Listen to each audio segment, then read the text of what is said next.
Iedomājies, ja datoram būtu iespēja sajust. Patiesībā tā jau ir, jo pastāv sensori. Lietojot sensorus, mikrokontrolieris var uztvert to, cik tuvu atrodas objekts, cik mitra ir zeme, kāda ir gaisa temperatūra, cik gaišs ir istabā.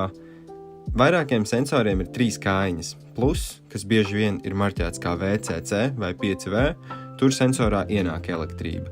Mīnus, kas gandrīz vienmēr ir marķēts kā GND, tur no sensora iziet elektrība. Un signāls, ko apzīmē ar SIG, pa šo vadu sensors pārsūta datus. Šajā video parādīšu augsnes mitruma sensoru. Elektrību uz sensoru no Arduino dos 5V kontakts.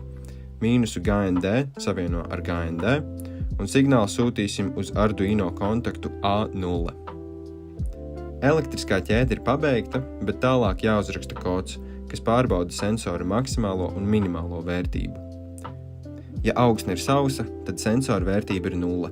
Ja augsne ir ļoti mitra, tad sensora vērtība ir 876. Tagad pievieno lampiņu un izveido kodu ar nosacījumu. Ja sensora vērtība ir zemāka vai vienāda ar 200, tad tiek ieslēgta lampiņa un brīdina cilvēku, ka augs ir jāaplaista. Kad augsne vairs nav sausa un sensora vērtība ir virs 200, tad gaismiņa tiek izslēgta. Apsveicu! Tu gandrīz esi izveidojis automātisku laistīšanas sistēmu, tikai lampiņa būtu jānomaina pret ūdens pumpi. Raksti komentāru, kā tev veicās ar šo projektu.